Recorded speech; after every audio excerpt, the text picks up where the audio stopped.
이런 여지껏 여러분이 신앙생활을 많이 이렇게 하셨는데 이런 제목으로 혹시 말씀을 들어보신 적이 계십니까? 처음 보죠.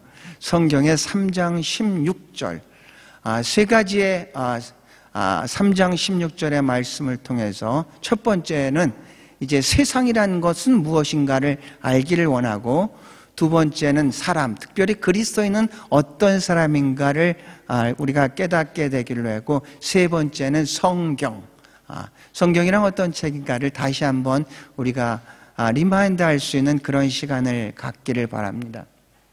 첫 번째로 그럴 것은 하나님이 세상을 이처럼 사랑하사, 독생자를 너무나 잘 알고 있는 거죠. 근데 이처럼 사랑하사, 이처럼이라는 것은 어떻게 사랑하시는 게 이처럼 사랑하신가 생각해서 이렇게 찾아봤더니 똑같이 요한 1서 3장 16절에 이렇게 사랑하시는 거구나. 하나님이 우리를 위해서 자기의 목숨을 이게 3장 16절입니다. 여러분, 요한의 형제는 이제 야고보입니다. 마가복음 3장에 보면은 이제 예수님께서 12 제자를 뽑을 때 세베대의 아들 야고보와 요한을 뽑으면서 그 사람들한테 이름을 하나 지어줬어요. 뭐라고 줬냐? 보아너게라는 이름을 더해줬어요. 그것은 보아너게라는 뜻은 무슨 뜻이냐면 우레의 아들이라는 뜻입니다. 이 사람들이 굉장히 성격이 어떤 천둥을 치는 것 같이 그렇게 다혈질이었었던 것 같아요. 어느 정도로 다혈질이었었냐면 누가복음 9장에 보면 예수님과 이제 예루살렘으로 이제 같이 가다가 사마리아 마을을 지납니다. 사마리아 마을을 지나는데 이 사마리아 사람들이 예루살렘에 간가 유태인이고 하니까 안 받아주니까 이 요한이 너무 화가 나가지고 이게 얘기를 합니다. 주님, 하늘에서 불을 내려서 저 사람들을 다 불살려 주십시오. 이 정도로 그렇게 다혈질이었던 그 요한인데, 요한이 예수 그리스도를 통해서 성령을 받고 아주 변해가지고 이 우레의 아들이었던 요한의, 지금은 우리는 뭐라고 부릅니까? 요한의 별명이 뭐죠? 사랑의 사도입니다. 와, 정말로 사람이, 이 우레의 아들이었던 사람이 사랑의 사도로 그렇게 이제 변화된 사람이 요한입니다. 그래서 요한은 성경의 27권 가운데 5권을 썼습니다. 요한복음을 썼고, 요한 1, 2, 3서를 썼고, 요한 계시록을 썼습니다. 그래서 우린 요한 1, 2, 3서나 요한복음을 하면 그 어떤 사도들보다도 사랑에 대해서 굉장히 많이 이제 표현을 했습니다. 그래서 우리는 사랑에 대해서 한 것은 물론 고린도전서 13장의 사랑의 장이지만 이 요한에 대해서, 이 사랑에 대해서 굉장히 깊이 이제 묵상할 수 있는 많은 구절들이 있습니다. 어느 교회에서 정말 신앙생활을 잘하던 이 청년이, 여자 청년이 이제 그 유학을 떠났다고 합니다. 근데 유학을 떠나서 이제 거기서 이제 남편 되는 사람을 만나서 이제 결혼을 하게 돼서 이제 목사님한테, 한국에 있는 목사님한테 이제 그 메일을 보냈죠. 목사님, 제가 여기서 몇 월 며칠 날 결혼하게 됩니다. 목사님이 직접 오시지 못해서 저도 굉장히 죄송하게 생각합니다. 이렇게 이제 메일을 받으니까 목사님이 이 여자, 자기 청년이었던 사람을 축복해주고 싶은데 묵상을 하다가 이 기절을 보내야겠구나. 그래서 요한 1서 4장 18절을 이렇게 딱 한번 읽어보실래요? 크게. 사랑 안에 두려움이 없고 온전한 사랑이 두려움을 내쫓나니 두려움에는 형벌이 있음이라. 두려워하는 자는 사랑 안에서 온전히 이루지 못하였느니라. 그러니까 우리가 두려움을 갖는 것은 사실 사랑이 없기 때문에 갖는 거죠. 이제 이 말씀을 묵상하면서 이 말씀을 메일로 이제 딱 보냈는데, 그런데 잘못 써가지고 요한 1서 4장 18절이 아니라 요한복음 4장 18절을 이렇게 써놨어요. 근데 이제 청년이 그것을 딱 받고 이제 요한복음 4장 18절, 아, 이거 목사님이 무슨 말을 줬을까 해가지고 딱 읽어봤더니 이런 말이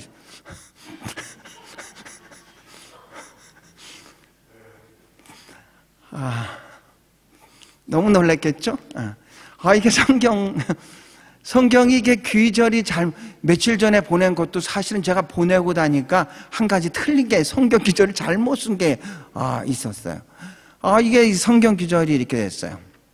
자, 오늘 특별히 이 세상이란 거, 하나님께서 세상을 이처럼 사랑하사, 세상이란 단어는 이 신약 성경 한 185번 정도 나오는데 거의가 다 부정적인 의미로 이제 나옵니다. 구원을 받아야 될 대상인 동시에 이 예수 그리스도에게 대적하는 세력이 이제 세상로 이렇게 표현이 되어 있습니다. 오늘 본문에 보면은 하나님이 세상을 이렇게 생각해요. 세상은 그 헬라어로 보면 코스모스 이릅니다. 이제 우주란 뜻의 코스모스도 있는데 코스모스라는 뜻입니다. 세상은 코스모스라는 것은 어떤 질서가 있는 것, 조화가 있는 이런 의미를 이제 코스모스라고 얘기를 합니다. 규칙이 있는 것. 이 코스모스에 이제 반대되는 개념이 뭐냐면 카오스입니다. 그 카오스가 어디서 나타나냐면은 창세기 1장 1절에 보면 하나님께서 천지를 창조하셨느니라. 그리고 이제 그 다음에 이제 그 창조가 어떻게 진행이 되나를 나오는데 창세기 1장 2절에 보면 이럽니다. 땅이 혼돈하고 공허하며 흑암이 깊음 속에 있고 하나님의 영은 수면에 운행한다. 그러니까 혼돈과 공허, 흑암, 이 상태가 이 카오스를 의미합니다. 아주 무질서 있는 상태, 규칙이 없는 데서 혼돈된 상태를 카오스라고 합니다. 이 카오스에서 하나님께서 빛이 일어나 하나님의 말씀이 임하는 거죠. 빛이 있으라.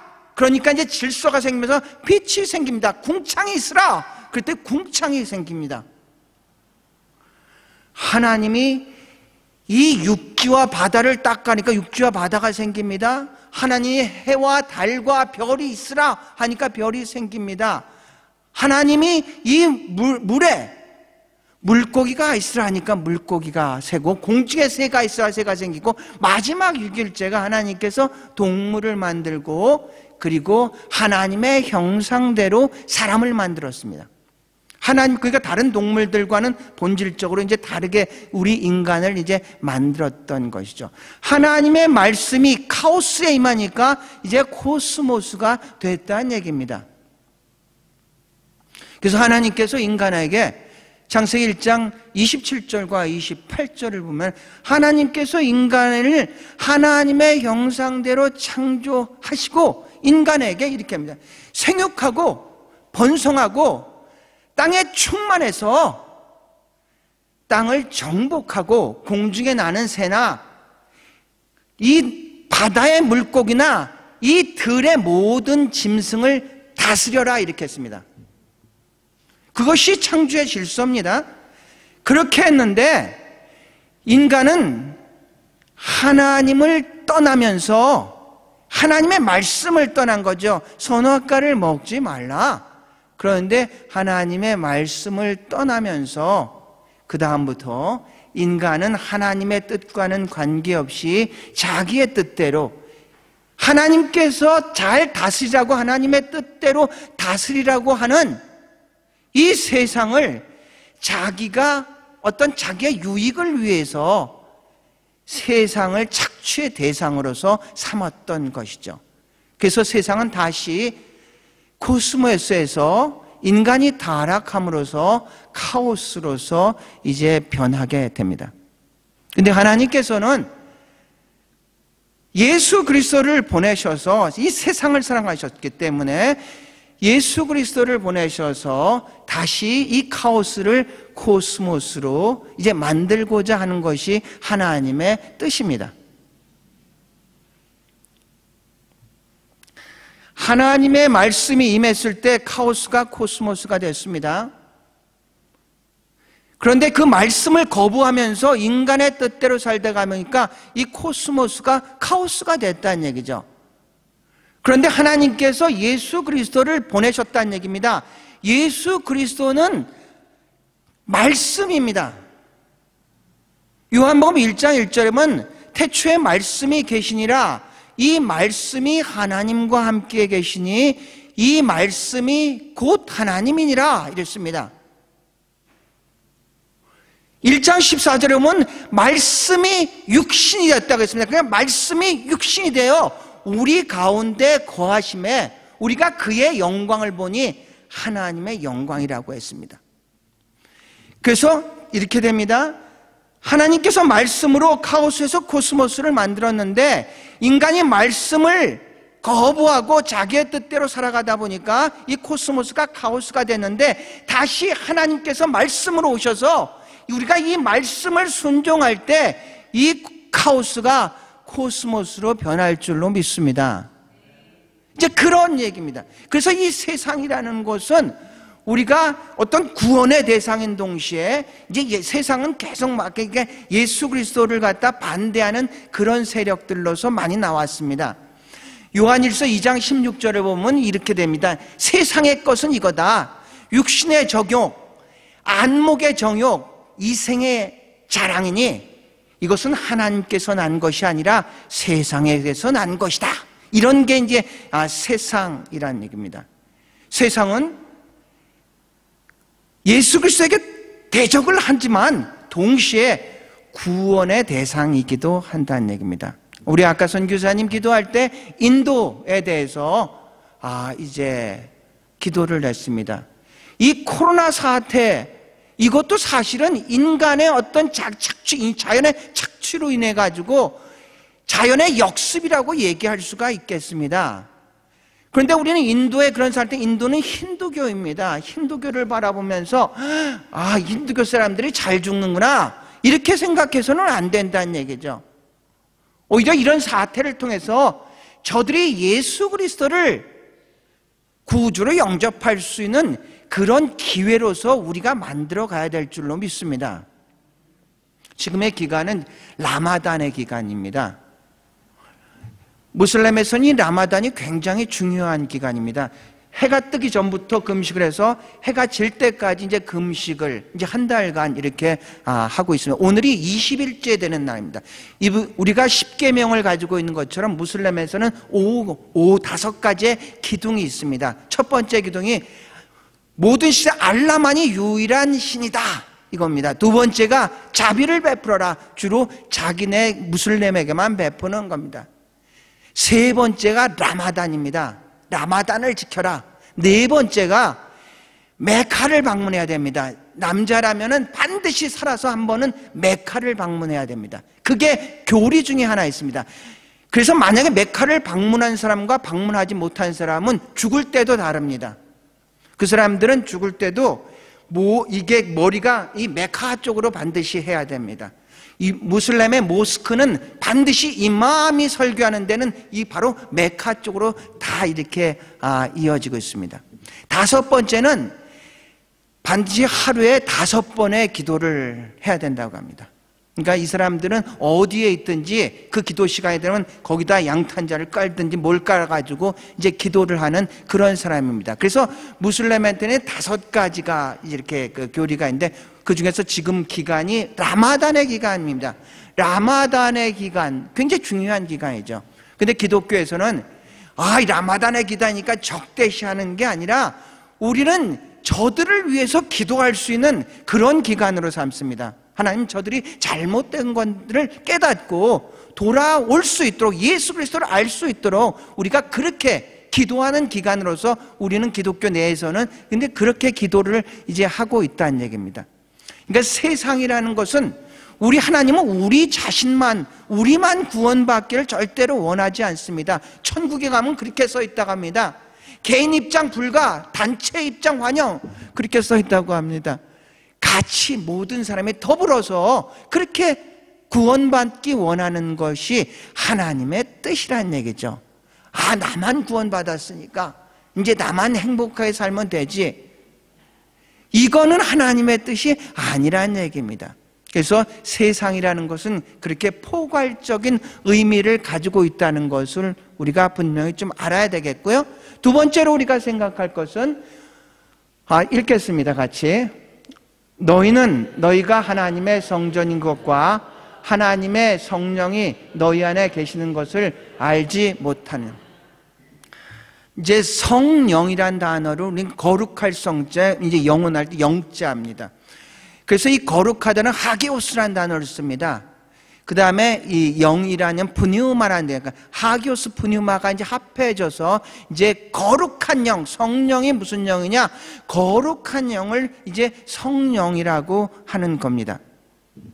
그래서 우리가 성령 충만하다는 얘기는 뭐냐면은 방언을 한다, 예언을 한다, 뭐 통변을 한다, 그런 거 이상의 의미를 가지고 있습니다. 성령 충만하다는 것은 거룩한 영이 충만하다는 얘기입니다. 거룩한 영이 충만하다는 것은 우리의 삶이 거룩하게 사는 것이, 그것이 성령 충만하다는 의미를 갖고 있는 것입니다. 우리를 성도라고 합니다. 왜냐하면 거룩한 영이 우리 안에 거하고 계시기 때문에 우리가 그래서 성도입니다. 로마서 8절 9절에는 누구든지 그리스도의 영이 없으면은 그리스도인이 아니라고 했습니다.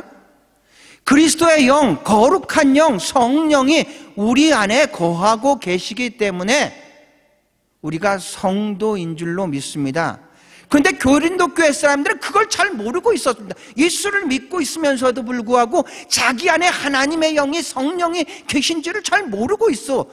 하나님이 계시긴 계신데 모르니까 자기의 뜻대로 계속해서 분쟁만 일으키게 되니까, 너희가 하나님의 성전인 것과 하나님의 성령이 너희 안에 거하고 계시는 것을 왜 알지 못하느냐, 이런 얘기입니다.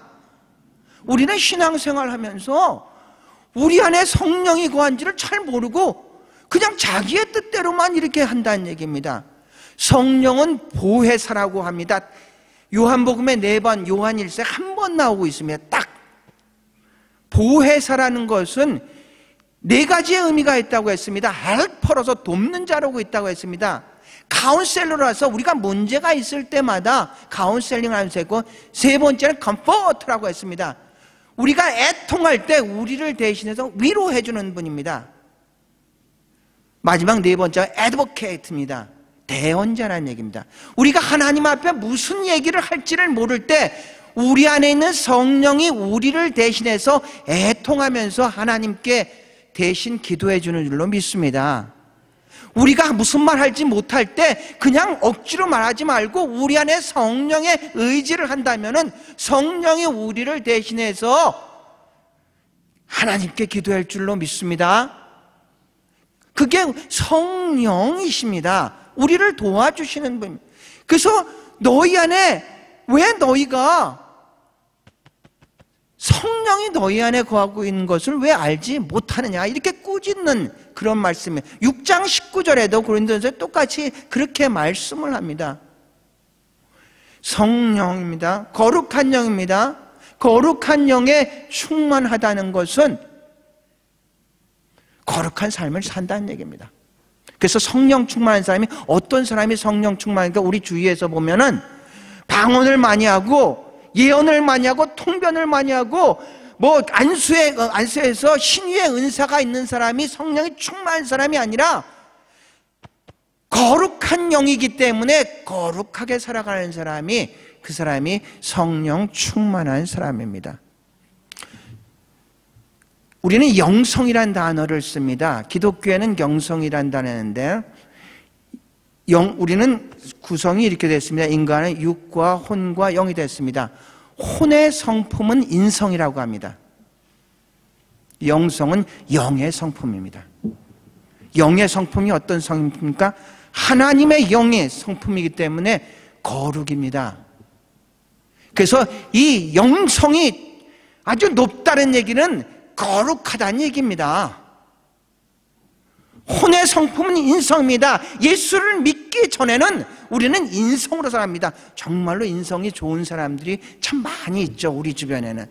그러면서 우리는 그런 사람들을 보고 이렇게 얘기하면, 저 사람은 그 사람은 예수를 믿지 않아도 그냥 잘 살아갈 사람이라고 이제 얘기를 합니다. 근데 그 사람이 살아가는 것은 영성으로 살아가는 것은 아니고 인성이 참 좋은 사람이 있습니다. 정말로 존경할 만한 그런 사람들이 많이 있죠. 그런데 우리가 기독교 안에서는 그 인성의 얘기를 하는 것이 아니라 영성의 얘기를 하는 건데, 그 영성은 바로 그리스도의 영을 얘기를 하는 겁니다.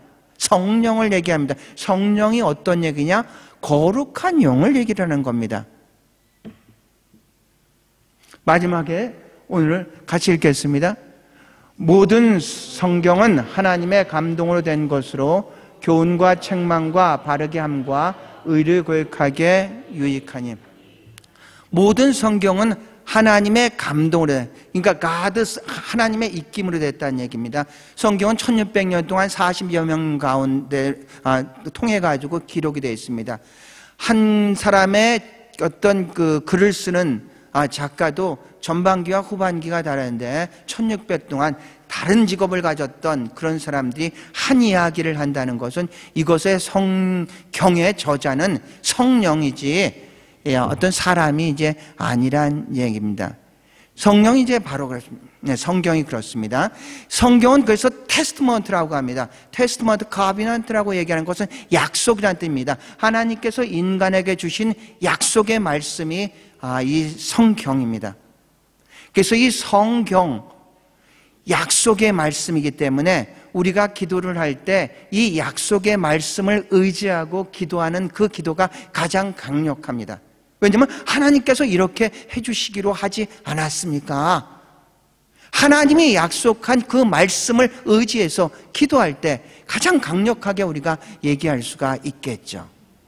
성경의 내용은 구약은 오실 예수 그리스도, 신약은 오신 예수 그리스도. 그래서 우리가 신구약을 읽든지 어느 거를 읽든지 그 안에서 예수 그리스도를 발견해야지만이 올바로 성경을 읽는 거라고 할 수가 있습니다.